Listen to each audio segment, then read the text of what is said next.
الحمد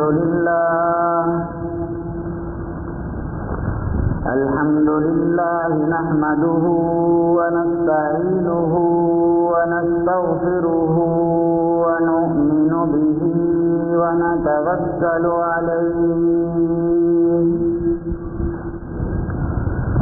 ونعوذ بالله من شرور أنفسنا ومن سيئات أعمالنا من يهده الله فلا مضل له ومن يضلله فلا هادي له ونشهد أن لا إله إلا الله وحده لا شريك له ونشهد أن سيدنا وسندنا ومولانا محمدا عبده ورسوله صلى الله تعالى عليه وعلى آله وأصحابه وبارك وسلم تسليما كثيرا كثيرا. أما بعد فأعوذ بالله من الشيطان الرجيم. بسم الله الرحمن الرحيم. يا أيها الذين آمنوا لا تقدموا بين يدي الله ورسوله واتقوا الله إن الله سميع عليم. يا أيها الذين آمنوا لا ترفعوا أصواتكم فوق صوت النبي ولا تجهروا له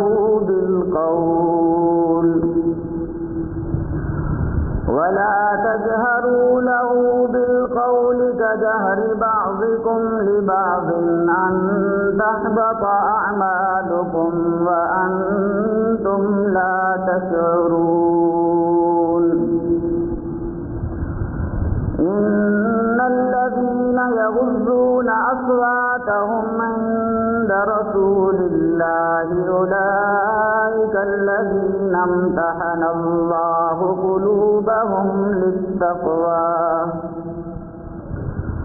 لهم مغفرة وأجر عظيم. إن الذين ينادونك من وراء الحجرات أكثرهم لا يعقلون. ولو أنهم صبروا حتى تخرج إليهم لكان خير لهم والله غفور رحيم. صدق الله مولانا العظيم وصدق رسوله النبي الأمي الكريم ونحن على ذلك لمن الشاهدين والشاكرين والحمد لله رب العالمين.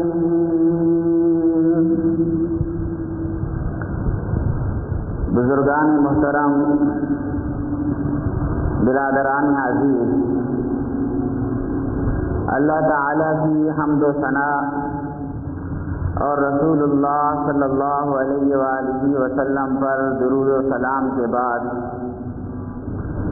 آپ حضرات کے سامنے سورۃ الحجرات کی ابتدائی 5 آیات تلاوت کی ہیں. سورۃ الحجرات یہ مدنی زندگی میں نازل ہوئی ہے. اس وجہ سے اس سورت کو مدنی سورت کہا جاتا ہے. اور جو سورت ہجرت سے پہلے نازل ہوتی ہے، مکی زندگی میں نازل ہوئی ہے، اس کو مکی سورت کہا جاتا ہے۔ تو یہ سورت مدنی سورت ہے۔ جب آپ صلی اللہ علیہ وآلہ وسلم مکہ سے مدینہ منورہ تشریف لے گئے تو سورہ مجادلہ کے نازل ہونے کے بعد سورۃ الحجرات نازل ہوئی۔ سورۃ الحجرات کے مضامین میں غور کیا جائے تو اس سورت کے دو حصے بنتے ہیں۔ ایک حصہ اس سورت کا وہ ہے جس میں رسول اللہ صلی اللہ علیہ وآلہ وسلم کے آداب کو، ان کی مجلس کے آداب کو بیان کیا گیا ہے، اور سورت کا دوسرا حصہ وہ ہے جس میں انسان کی اصلاح کی گئی ہے، جس کو صوفیاء کی اصطلاح میں اصلاح نفس کہتے ہیں، کہ دوسرا حصہ اصلاح نفس کا ہے۔ دونوں حصوں کو اگر مجموعی لحاظ سے دیکھا جائے کہ چاہے وہ آداب جو رسول اللہ صلی اللہ علیہ وآلہ وسلم کے متعلق بیان کیے گئے ہیں، یا وہ اصول اور ضوابط جو انسان کی نفس کی اصلاح کے لیے بیان کیے گئے ہیں، ان دونوں کو مجموعی نقطہ نظر سے دیکھا جائے تو اصلاح معاشرہ کے اہم اصولوں کا اس صورت میں بیان ہے۔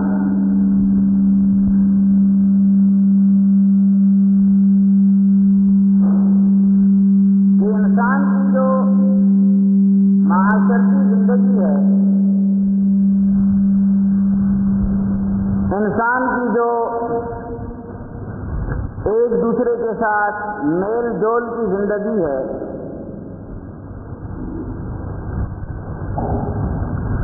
اس میل جول کی زندگی کو معاشرتی زندگی کہا جاتا ہے۔ اس معاشرتی زندگی کی اصلاح اور اس معاشرتی زندگی کا عدم اصلاح، انتشار اور فساد، ان دونوں کا اثر انسان کی زندگی پر ہوتا ہے۔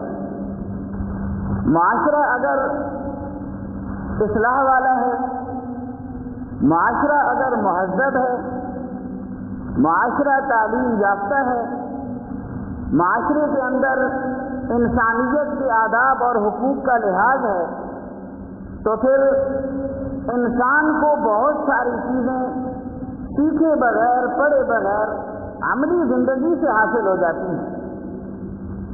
اور اگر معاشرے میں انتشار ہے، اختلافات ہیں، لڑائی جھگڑے ہیں، غیبت اور بہتان ہے، یا اور اس قسم کی خرابیاں ہیں، تو بہت ساری خرابیاں انسان اور انسان کے اس معاشرے کے رہنے والے جو لوگ ہیں وہ خرابیاں سیکھ لیتے ہیں کچھ سیکھے بغیر۔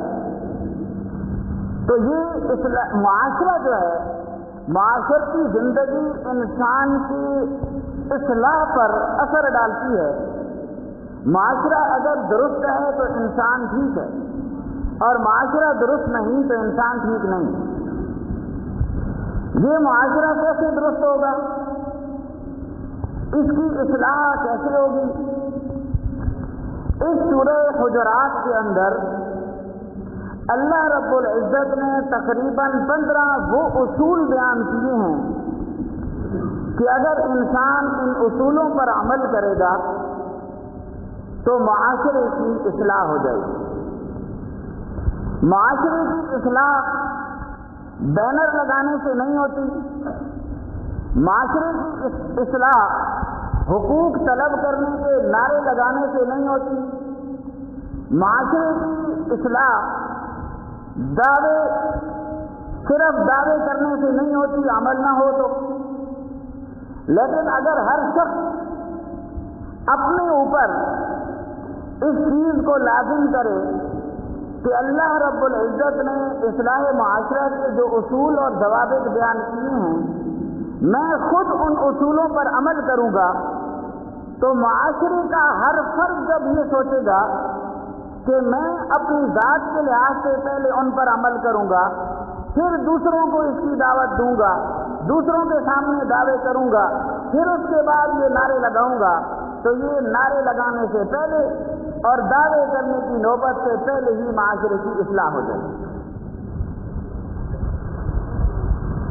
قرآن کریم نے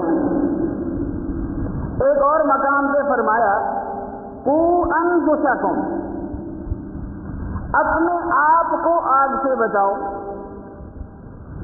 اس سے ہمیں یہ سبق ملتا ہے کہ جو اچھا کام اپنانا ہے سب سے پہلے اپنے یہاں سے شروع کرنا ہے، اور جو برا کام چھوڑنا ہے وہ بھی سب سے پہلے اپنے یہاں سے شروع کرنا ہے، کیونکہ قرآن کریم نے کہا ہے قوا انفسکم، اپنی ذات کو پہلے بچاؤ، اپنی ذات کو آگ سے پہلے محفوظ رکھو، نیک کاموں پہ عمل کر کے اور برے کاموں سے رک کر۔ لہذا معاشرے کی اصلاح اگر چاہیے تو ہر شخص کو یہ سوچنا ہوگا، اس طرف توجہ کرنی ہوگی کہ اصلاح معاشرہ کے ان قرآنی اصول و ضوابط پر سب سے پہلے میں عمل کروں گا۔ جب خود عمل کر لے گا اس کے بعد قرآن کریم کہتا ہے قوا انفسکم واہلیکم نارا، پھر اپنے اہل خانہ کو عمل کراؤ، اپنے گھر بار سے ان اصولوں کو جاری کرو، وہ اچھے اعمال جو آپ نے خود اختیار کیے ہیں، وہ برے اعمال جن سے آپ بچنے کی کوشش کر رہے ہیں، ان کا نفاذ اور ان سے بچنے کا جو عمل ہے، وَأَهْلِيكُمْ، دوسرے نمبر پر اپنے گھر والوں سے اس کوشش کو، اس محنت کو شروع کرو۔ جب گھر والے بھی اس پر عمل کر لیں، پھر گھر کے پڑوسی، مجلس کے ساتھی، دفتر کے ساتھی، کھانے پینے اور ہنسی مذاق کے جو ساتھی ہیں، رفقا ہیں، متعلقین ہیں، پھر ان پر یہ کوشش جاری کرو، اور اس وقت اس کوشش میں، اس عمل میں، اس جدوجہد میں مشکل پیش نہیں آئے گی، کیونکہ معاشرے کا ہر فرد اس کوشش میں ہوگا کہ سب سے پہلے میں اچھا بنوں، سب سے پہلے میں ان اصولوں پر عمل کروں، اور اس کے بعد میرے اہل خانہ ان پر عمل کریں۔ تو جب ہر شخص کی یہ کوشش ہوگی تو پلک جھپکتے ہی یہ مقصد اور یہ اچھا کام حاصل ہو جائے گا۔ تو عرض کر رہا تھا کہ سورہ حجرات کے اندر 15 وہ اصول اور ضوابط قانون بیان کیے ہیں کہ جن سے معاشرے کی اصلاح ہو سکتی ہے۔ سب سے پہلا اصول، یا ایھا الذین آمنوا لا تقدموا بین یدی اللہ ورسولہ، اے ایمان والو، لا تقدموا بین یدی اللہ، اللہ کے سامنے، ورسولہ، اور اس کے رسول صلی اللہ علیہ وآلہ وسلم کے سامنے، ان کی مجلس میں، لا تقدموا، آگے مت بڑھو۔ کیا مطلب؟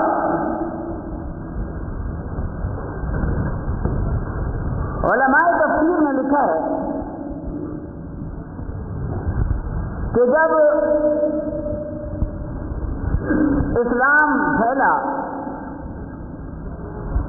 تو قبائل کے قبائل وفدوں کی صورت میں حضرت صلی اللہ علیہ وآلہ وسلم کی خدمت میں حاضر ہو رہے تھے، اسلام قبول کر لیا تھا یا کر رہے تھے، تعلیمات اسلام سیکھنے کے لیے کچھ وقت مدینہ منورہ میں گزارنے کے لیے آتے تھے۔ اسی طریقے پر قبیلے بنو تمیم کے کچھ افراد وہ آپ صلی اللہ علیہ وآلہ وسلم کی خدمت میں حاضر ہوئے، کچھ دن رہے، جب جانے لگے تو آپ صلی اللہ علیہ وآلہ وسلم کا یہ طریقہ تھا کہ جب کوئی وفد آتا، کوئی قبیلہ آتا، جب وہ جانے لگتا تو ان افراد میں سے کسی فرد کو امیر بنا دیتے تھے کہ آئندہ وہاں کی خبر یہ شخص ہمیں پہنچائے گا، تاکہ اس قبیلے کا مرکز کے ساتھ تعلق رہے کہ وہاں کے مسلمان لانے والے جو لوگ ہیں وہ اعمال میں کس طرح ہیں، یا مزید لوگ کتنے مسلمان ہو رہے ہیں، کیا طریقہ کار ہے، کیا کمی ہے، کیا کوتاہی ہے، کیا اچھی بات ہے، یہ مرکز کو آپ صلی اللہ علیہ وآلہ وسلم کو خبر ہوتی رہے، امیر بنایا جاتا تھا۔ آخری وقت ہے، قبیلہ بنو تمیم سے افراد جا رہے ہیں، اب موقع تھا کہ ان میں کسی ایک شخص کو امیر بنایا جاتا۔ چنانچہ کسی غور و فکر میں بیٹھے تھے، ابھی بات شروع نہیں ہوئی، آپ صلی اللہ علیہ وآلہ وسلم نے بھی کچھ ارشاد نہیں فرمایا، نہ رائے طلب کی کہ آپ حضرات کی کیا رائے ہے۔ اسی دوران حضرت ابو بکر صدیق رضی اللہ تعالی عنہ نے فرمایا کہ قبیلہ بنو تمیم کے وفد میں ایک شخص ہے، کا یہ امیر بنانے سے زیادہ بہتر ہے۔ حضرت عمر فاروق رضی اللہ تعالی عنہ کہنے لگے کہ اقرا بن حاتف یہ زیادہ بہتر ہے امیر بنانے سے۔ یہ اقرا بن حاتف وہ صحابی ہیں کہ جن کے بارے میں آتا ہے کہ یہ گھوڑے سے زیادہ تیز رفتار تھے، گھوڑے سے زیادہ۔ چنانچہ کئی ایک واقعات ہیں کہ کچھ لوگوں نے چوری کی، صدقے کے اونٹ چوری کیے اور گھوڑے پر بھاگنے کی کوشش کی، تو ان صحابیوں نے پیدل بھاگ کر ان کو پکڑ لیا تھا۔ تو حضرت عمر فاروق رضی اللہ تعالی عنہ کی رائے یہ تھی کہ ان اقرا بن حابس کو امیر بنایا گیا۔ یہ جو آپس میں حضرات شیخین کا مکالمہ ہوا، گفتگو ہوئی، تو اس میں بات آواز بھی اونچی ہو گئی، بات بھی اونچی ہو گئی۔ اللہ رب العزت کو یہ طریقہ پسند نہیں آیا۔ اسی دوران یہ آیت نازل ہوئی، یا ایھا الذین آمنوا لا تقدموا بین یدی اللہ ورسولہ، کہ ایمان والو اللہ اور رسول کے سامنے ان کی مجلس میں آگے مت بڑھو۔ یہ پس منظر اور سبب نزول، شان نزول ہے اس آیت کا۔ علماء نے لکھا ہے کہ قرآن کریم چونکہ تا قیامت رہنے والی ایک ہدایت ہے، لہذا اگر یوں حکم ہوتا کہ یا ابا بکر و یا عمر لا تقدما بین یدی اللہ ورسولہ، تو واقعہ تو ان دو سے متعلق تھا، تو یہ آیت یوں آتی کہ ابو بکر و عمر آپ دونوں حضرت کے سامنے پہلے مت کرو، آگے مت بڑھو۔ لیکن چونکہ قرآن کریم تو تا قیامت رہنے والی ہدایت ہے، لہذا واقعہ نزول، سبب نزول کوئی خاص واقعہ ہوتا ہے، لیکن قرآن کریم کے الفاظ عام ہوتے ہیں تاکہ یہ قیامت تک ہدایت جاری رہے، ان دو افراد کے ساتھ خاص نہ رہے۔ چنانچہ اسی عموم کے پیش نظر فرمایا یا ایھا الذین آمنوا لا تقدموا، آمنو کا خطاب کیا، اے ایمان والو، چاہے ابو بکر و عمر ہوں رضی اللہ عنہما یا ان کے علاوہ کوئی اور ہوں، اب کے دور کے ہوں یا بعد کے دور کے ہوں، سب کے لیے حکم، اے ایمان والو لا تقدموا بین یدی اللہ، اللہ اور رسول سے آگے مت بڑھو۔ ایک حکیمانہ اسلوب تو یا ایھا الذین آمنوا میں ہے، دوسرا حکیمانہ اسلوب کہ یا ایھا الذین آمنوا لا تقدموا کا حکم تو جاری فرما دیا کہ اللہ اور رسول سے آگے مت بڑھو، لیکن کس چیز میں آگے بڑھنا ہے اس کا ذکر نہیں۔ اگر یہ فرما دیتے کہ لا تقدموا بین یدی اللہ فی المکالمہ، گفتگو میں آگے نہ بڑھو، تو بہت ساری چیزیں اور نکل جاتی۔ کسی ایک جہت کو ذکر کرتے تو ادھر والی جہت خارج ہو جاتی۔ جہاں بھی حکم کو قرآن کریم نے عام رکھا ہے کہ چونکہ تا قیامت چلے گا یہ نظام، تو مجلس اور گفتگو تو ادھر ہی ختم ہو جائے گی، رسول اللہ صلی اللہ علیہ وسلم کے دور تک ہوگی۔ لہذا دونوں جگہ عموم کا خیال رکھا کہ ایمان والو اب کے ہو یا بعد کے ہو، لا تقدموا بین یدی اللہ ورسولہ، اللہ اور رسول سے آگے کسی بات میں، کسی معاملے میں آگے مت بڑھو۔ جو کام اللہ نے جتنا کرنے کا کہا ہے اتنا کرنا ہے، جو کام رسول اللہ صلی اللہ علیہ وآلہ وسلم نے جتنا کرنے کا کہا ہے اتنا کرنا ہے۔ لہذا اس سے آگے نہیں بڑھنا۔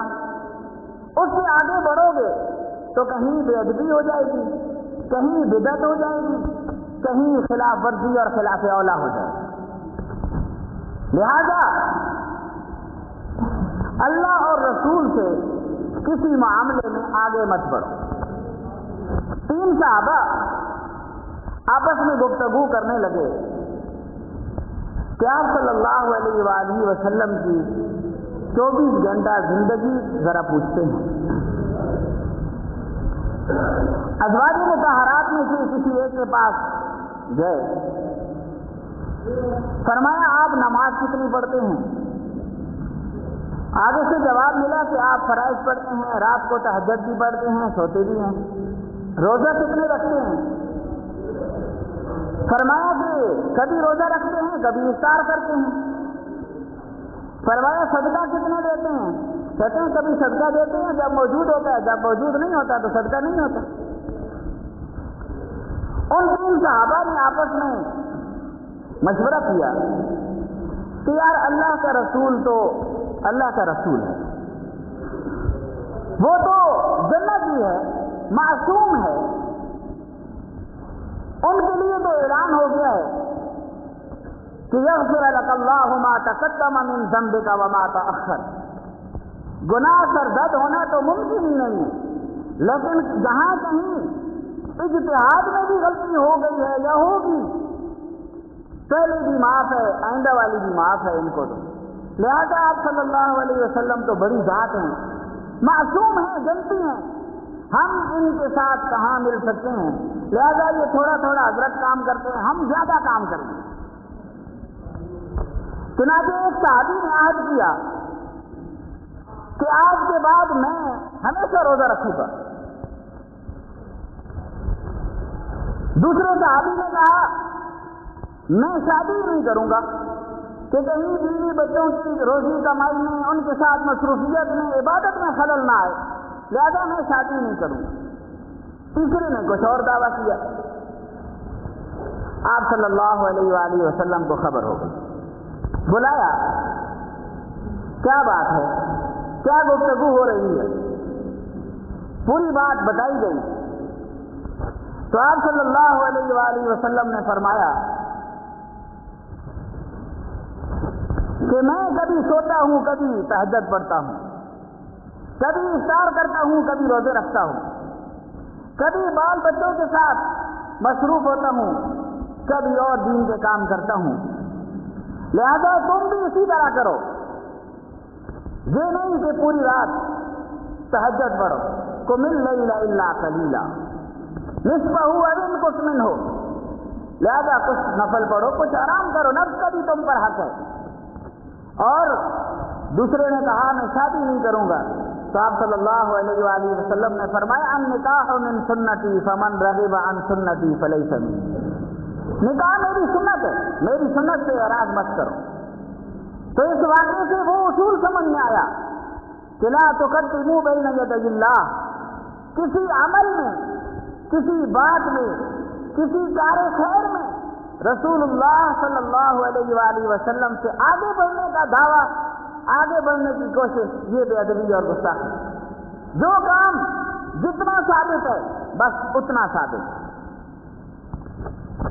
جہاں پر لا الہ الا اللہ ثابت ہے بس وہاں محمد الرسول اللہ پڑھو گے تو نہیں، یہ غلط ہو جائے گا۔ لیکن جہاں پورا ثابت ہے وہاں آدھا پڑھو گے تو غلط ہو جائے گا۔ اذان کے اندر آخر میں لا الہ الا اللہ پورا ہے یا آدھا ہے؟ آدھا ہے۔ لیکن اگر کوئی کہے میں پورا پڑھوں گا تو لا تقدموا بین یدی اللہ ورسولہ۔ آپ صلی اللہ علیہ وآلہ وسلم نے اذان کی ابتدا کہاں سے کی؟ اللہ اکبر سے کی۔ اگر کچھ پہلے ملا دیا، جو کچھ بھی ملا دیا، قرآن سے ملا دیا، حدیث سے ملا دیا، یا اپنی طرف سے کچھ ملا دیا، تو لا تقدموا بین یدی اللہ ورسولہ۔ یہ اصول ہے حق اور باطل کو پہچاننے کا، سنت اور بدعت کو پہچاننے کا، کہ جو چیز جتنی ثابت ہے بس اتنی ثابت ہے، اس میں بڑھانا بھی نہیں ہے، چوں چرا بھی نہیں کرنا۔ کیا بات ہے صبح کی 2 فرض کیوں ہیں؟ ظہر کی 4 کیوں ہیں جی؟ عشاء کے وقت نیند آ رہی ہوتی ہے، ادھر بہت زیادہ ہو گئے، ادھر 2 ہونے چاہیے۔ جتنا ثابت ہے بس اتنا کرنا ہے۔ کیوں کرنا ہے؟ آج نہیں کرنا ہے پھر یہ مسلمانی نہیں، پھر یہ لا الہ الا اللہ محمد الرسول اللہ نہیں ہے۔ تو فرمایا لا تقدموا بین یدی اللہ ورسولہ، اللہ اور اس کے رسول سے آگے مت بڑھو۔ اور یہ آگے مت بڑھو جب آپ تشریف فرما ہوں، آپ نے کوئی بات ارشاد نہیں فرمائی، آپ نے کوئی مشورہ طلب نہیں کیا، آپ خاموش ہیں تو مجلس خاموش ہونی چاہیے۔ جب آپ نے پوچھا آپ کی کیا رائے ہے یا عمر، آپ کی کیا رائے ہے یا ابو بکر، پھر بولو، پھر بات کرو۔ جب آپ کی بات ہو رہی ہو اونچا مت ہو جاؤ، بات مت کرو۔ آپ خاموش ہو، ابھی بات کی ابتدا کی اجازت نہیں دی، بات مت کرنا۔ یہی صورتحال علماء نے لکھا ہے کہ مجلس حدیث کی ہے، کہ جس جگہ پر قرآن پاک کی تعلیم ہو رہی ہو، رسول اللہ صلی اللہ علیہ وآلہ وسلم کی حدیث بیان ہو رہی ہو، تو وہاں پر شور شغب کرنا، وہاں پر آ کے اپنی باتیں شروع کر دینا، وہاں پر آ کر دنیا کی باتیں شروع کر دینا، یہ بھی اسی طرح گناہ ہے جس طرح نبی کی موجودگی میں آواز بلند کرنے کا گناہ ہے۔ تو یہ قول کی بات ہو گئی، افعال میں بھی آگے نہیں بڑھ سکتے۔ جو فعل رسول اللہ صلی اللہ علیہ وآلہ وسلم سے جتنا ثابت ہے وہ فعل اتنا ہی کرنا ہے۔ علماء نے لکھا ہے لا تقدموا میں راستے میں چلنا یہ بھی داخل ہے، کہ کہیں جا رہے ہیں آپ صلی اللہ علیہ وآلہ وسلم، ساتھ صحابہ اکرام ہیں، تو اب ساتھ چلنے والوں کو خیال رکھنا چاہیے کہ لا تقدموا بین یدی اللہ، چلنے میں کہیں نبی سے آگے نہ نکل جاؤ بے احتیاطی میں، یہ بھی گستاخی ہے۔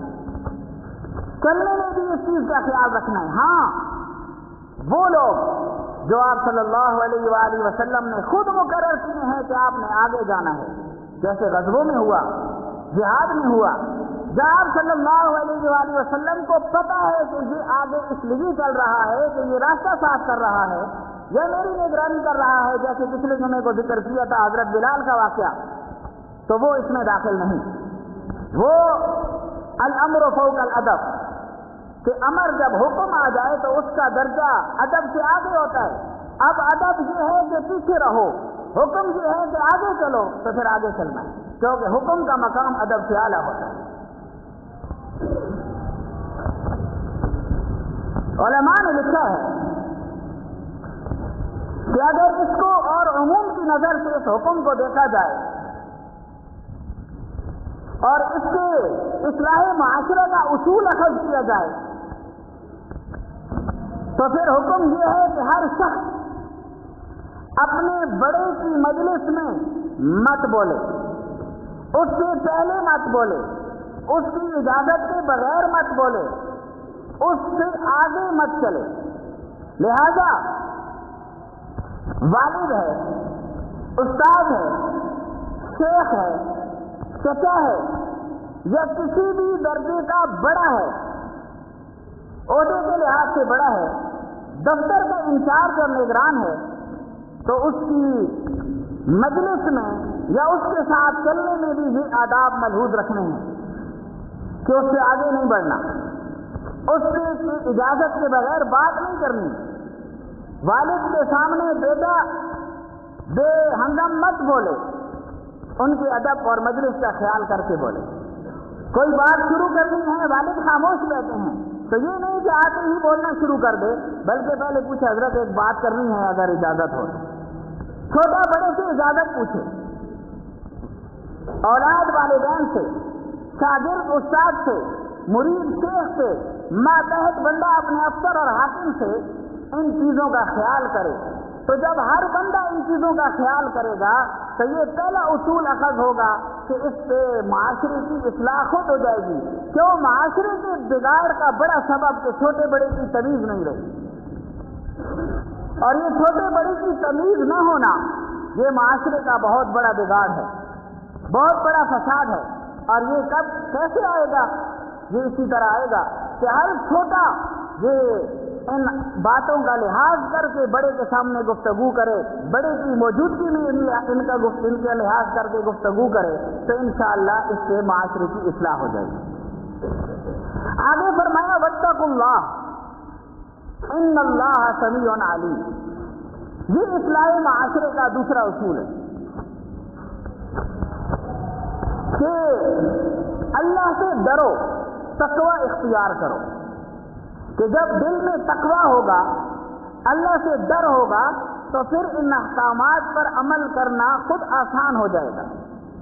کہ جب آپ نے یہ دل میں بات ٹھان لی ہے کہ میں نے اپنے کسی بھی بڑے کے سامنے خود سے بولنا نہیں ہے، بے ادبی سے بولنا نہیں ہے، ان کے آگے چلنا نہیں ہے، تو اب اگر کبھی بول دیا تو بڑا تو کچھ نہیں کہے گا آپ کو، لیکن اللہ تو دیکھ رہا ہے.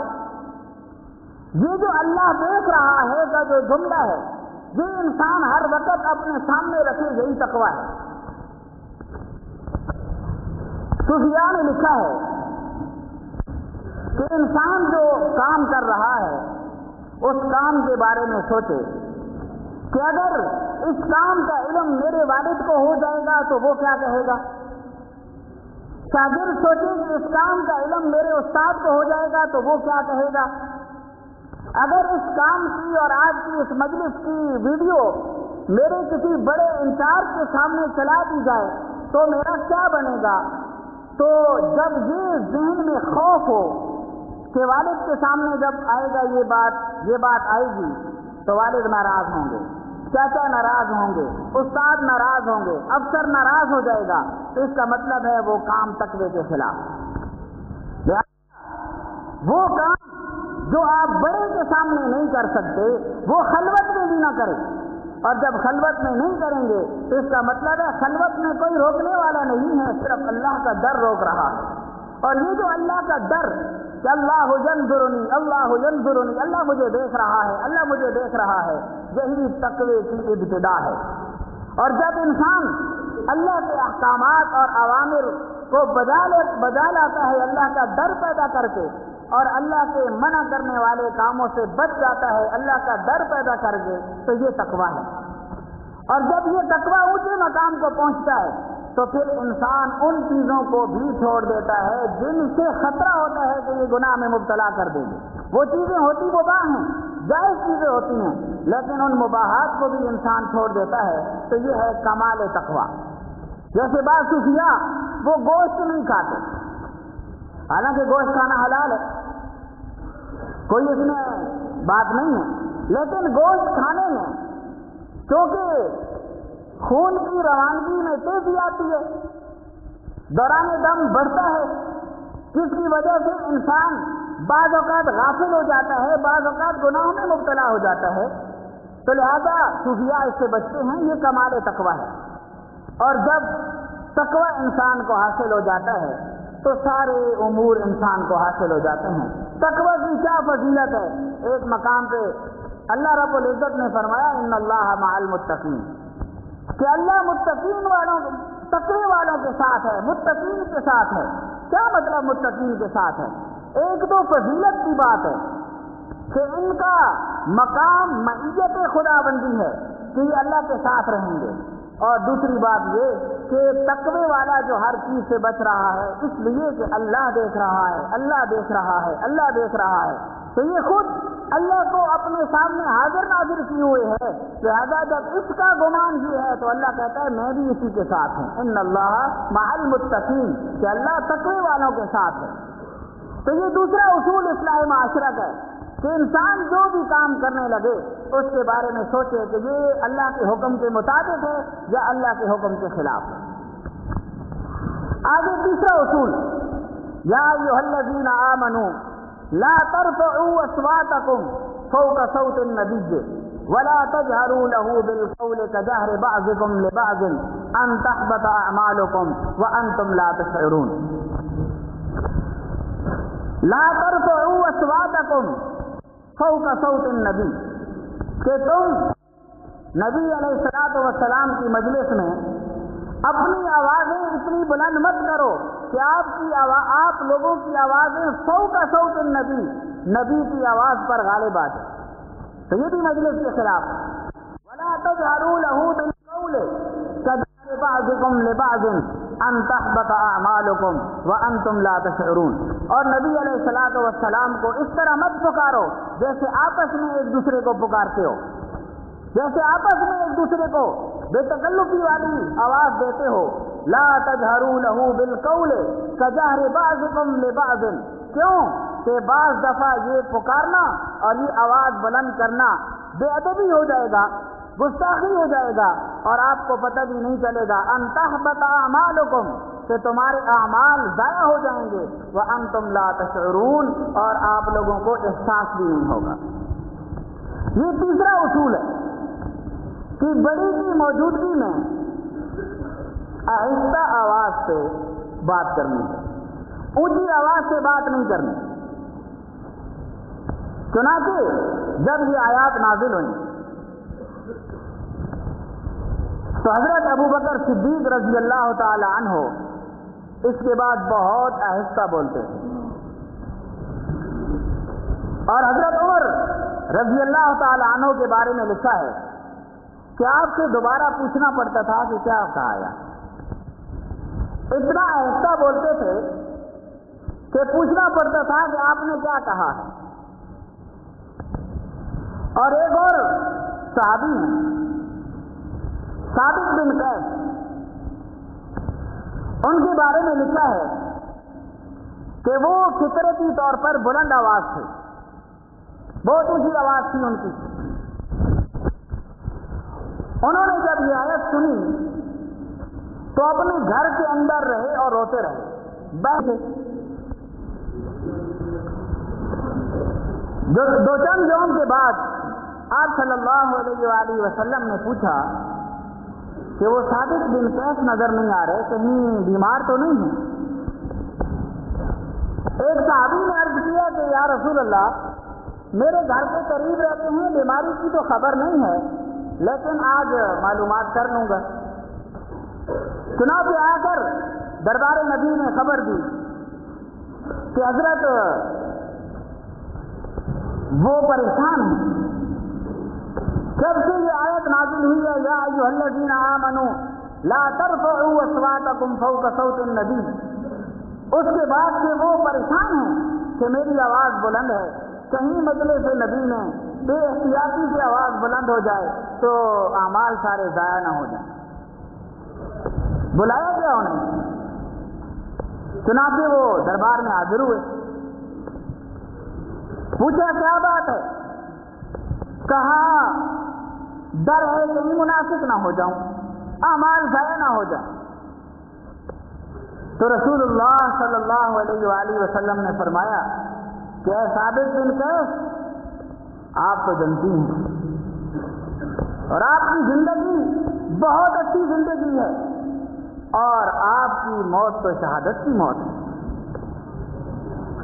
تو یہ جنتی ہونے کی اور صحابی ہونے کی شہادت والی موت کی خوشخبری سنا دی. کس وجہ سے؟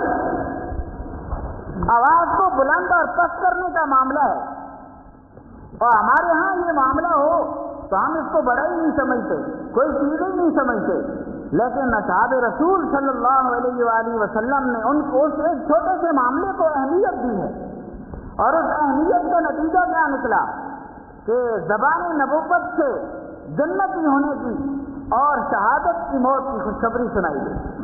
چنانچہ تاریخ میں لکھا ہے کہ حضرت ابو بکر صدیق رضی اللہ تعالی عنہ کے دور میں جب وہ جھوٹے نبی نے جھوٹی نبوت کا دعویٰ کیا تھا مسلمہ کذاب نے، تو ان کے خلاف جب لشکر کشی ہوئی اور کافی وقت لگا تھا اس جنگ میں، تو یہ ثابت بن قیس رضی اللہ تعالی عنہ مسلمہ کذاب کے خلاف جنگ میں شہید ہو گئے.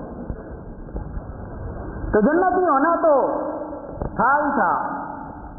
آپ صلی اللہ علیہ وآلہ وسلم نے جو شہادت کی خبر دی وہ بھی پوری ہوئی.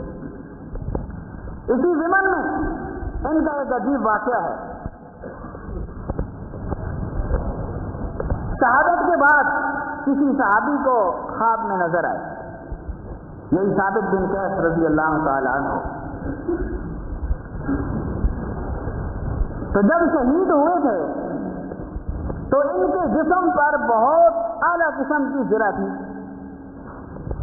تو ان کی وہ لاش اٹھانے میں اور ان کو سنبھالنے میں کسی نے وہ زرہ چوری کر لی. تو جب خواب میں نظر آئے تو کہا کہ دو باتیں ہیں، ایک تو یہ کہ میری زرہ چوری ہو گئی ہے، وہ میرے ورثاء کو نہیں ملے گی، اور وہ فلاں شخص کے پاس ہے، فلاں جگہ میں مدینے میں وہ رہتا ہے، اور اس نے اپنے فلاں کمرے میں ہنڈیا کے نیچے چھپا کر رکھی ہوئی ہے. لہذا ابو بکر صدیق رضی اللہ تعالی عنہ کو یہ خبر دینا کہ ذرا وہ میرے ورثاء کو پہنچا دیں. اور دوسری بات کہ ذرا خلیفہ وقت کو یہ بتا دینا کہ ثابت بن قیس کی شہادت جب ہوئی ہے تو اس پر کچھ قرض تھا، بس اتنا بتا دیں.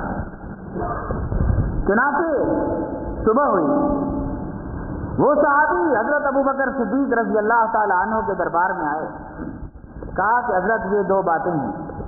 ثابت بن قیس کو دیکھا ہے، ایک تو انہوں نے زرہ کے بارے میں بات کی اور ایک قرض کے بارے میں بات کی. چنانچہ حضرت ابو بکر صدیق رضی اللہ تعالی عنہ نے ان کا وہ قرض اپنی طرف سے ادا کر دیا، اور پھر اس زرہ کے بارے میں معلومات کی تو بالکل ان کی اس کہنے کے مطابق اسی ہنڈیا کے نیچے فلاں شخص کے فلاں کمرے میں وہ چیز موجود تھی. چنانچہ وہ ان سے لے لی گئی. تو عرض کر رہا تھا کہ مجلس میں آواز بلند نہ کرنا، یا ایھا الذین آمنوا لا ترفعوا اصواتکم فوق صوت النبی. یہاں پر بھی وہی بات ہے کہ آمنو کا خطاب دیا ہے، اور تیسرا اصول سمجھا دیا کہ اپنے بڑے کی مجلس میں، وہ مجلس جس میں باپ موجود ہے تو اولاد کو خیال کرنا چاہیے، وہ مجلس جس میں استاد موجود ہے تو شاگرد کو خیال کرنا چاہیے، وہ مجلس جس میں شیخ اور پیر موجود ہے تو مرید کو خیال کرنا چاہیے، وہ مجلس جس میں چاچا ماموں یا اس طرح کے بڑے موجود ہیں تو اس کے چھوٹوں کو خیال کرنا چاہیے، وہ مجلس جس میں اوپر کا کوئی افسر، کوئی حاکم، کوئی اوپر کا نگران موجود ہے تو ماتحتوں کو ان اصول کا خیال کرنا چاہیے کہ لا ترفعوا اصواتکم. مجلس بڑے کی مجلس میں آواز بھی بلند نہ کرو، آواز بلند کرو گے تو پھر وبال ہے. ولا تجهروا له بالقول كجهر بعضكم لبعض ان تحبط اعمالكم وانتم لا تشعرون. اس سے یہ ایک بات سمجھ میں آئی کہ اگر کوئی مجلس ایسی ہے کہ اس کے سامعین کو براہ راست آواز پہنچ سکتی ہے، اس کی ضرورت نہیں اسپیکر کی، یا اس سامعین کو اندر کے اسپیکروں سے آواز پہنچ سکتی ہے، اوپر کی ضرورت نہیں، یا 2 ڈیکوں سے آواز پہنچ سکتی ہے، 10 کی ضرورت نہیں۔ تو یہ سب اس آیت کے اندر داخل ہے کہ بیجا جو ہمارے ماحول اور معاشرے کے اندر لاؤڈ اسپیکر کا استعمال جو بیجا ہو رہا ہے، یہ سب اس حکم میں داخل ہے کہ کتنے لوگوں کو سنانا چاہتے ہو اتنا انتظام کرو۔ خواہ کا شور شرابہ آس پاس والوں کو تکلیف دینا یہ جائز نہیں، یہ حرام ہے۔ حضرت عائشہ رضی اللہ تعالی عنہ کا حجرہ جو ہے مسجد نبی کے آس پاس تھا۔ ایک واعظ خطیب، ان کو واعظ کہنے کا بہت شوق تھا، اور وہ مسجد نبی میں آ کر حجرہ عائشہ کے قریب واعظ کہا کرتے تھے اونچی آواز سے۔ حضرت عائشہ رضی اللہ تعالی عنہ نے حضرت عمر فاروق رضی اللہ تعالی عنہ کو، ان کے دور کا واقعہ ہے، پیغام بھیجا، یہ کوئی صاحب آتے ہیں اور اونچی آواز سے واعظ کہتے ہیں، دین کی بات ہو رہی ہے، مسجد میں ہو رہی ہے، باہر کی باتوں کا تو آپ خود پھر اندازہ لگائیں۔ مجھے تکلیف ہوتی ہے، میں اپنے ذکر اذکار میں مشغول ہوتی ہوں، نماز میں مشغول ہوتی ہوں یا آرام کرتی ہوں۔ چنانچہ حضرت عمر فاروق رضی اللہ تعالی عنہ نے اس واعظ کو بلایا اور سمجھایا کہ آئندہ ایسا نہ کرنا۔ کچھ دن تو وہ آرام سے رہے، پھر ایک دن انہوں نے اپنی عادت پوری کی۔ حضرت عمر فاروق رضی اللہ تعالی عنہ کا علم ہوا، بلایا، کہا آپ کے بعد اگر مسجد میں یوں بیان کیا کہ اڑوس پڑوس والوں کو اس سے تکلیف ہوئی تو یہ عمر کی لاٹھی دیکھی ہے، مار مار کے یہ لاٹھی توڑ دوں گا۔ یہ واقعہ روایات میں موجود ہے، اور اسپیکر کا استعمال نہیں تھا دوستو، عام آواز پہنچ رہی تھی، وہ خطیب اونچی آواز والے تھے، لیکن اس پر حضرت عمر فاروق رضی اللہ تعالی عنہ نے اس قدر غصہ فرمایا۔ تو آج کل جو ہمارے معاشرے میں دین کے نام پر، سیاست کے نام پر، حقوق کی طلبی کے عنوان پر جو شور شرابہ ہو رہا ہے، یہ کسی طرح بھی دین کے موافق نہیں، دین کے خلاف ہے۔ اہل جلسہ کو، اہل مجلس کو اس چیز کا لحاظ رکھنا چاہیے کہ کتنے افراد آئیں گے اور ان تک آواز پہنچانی کتنی مناسب ہے۔ آس پاس کوئی بوڑھا ہو سکتا ہے، کوئی تعلیم سے تعلق رکھنے والا، طالب علم پڑھنے والا، مطالعے والا ہو سکتا ہے، کوئی بیمار ہو سکتا ہے، کوئی اپنے ایمرجنسی امور میں مشغول ہو سکتا ہے، تو یہ اپنے واعظ کو اور اپنی سیاسی تقاریر کو یا اپنے حقوق طلبی کے نعروں کو یا اپنے نعت اور نظموں کو دوسروں پر زبردستی مسلط نہیں کرنا چاہیے۔ تو یہ 3 اصول بیان ہوئے ہیں کہ بڑوں سے آگے مت بڑھو، اللہ کا ڈر پیدا کرو، اور بڑوں کی مجلس میں چھوٹوں کو ادب کا خیال کرنا چاہیے، اونچی آواز سے نہیں بولنا چاہیے۔ اللہ پاک ان حقائق کو سمجھنے کی، ان پر عمل کرنے کی توفیق نصیب فرمائے۔ آگے انشاءاللہ اسی سے آگے بات شروع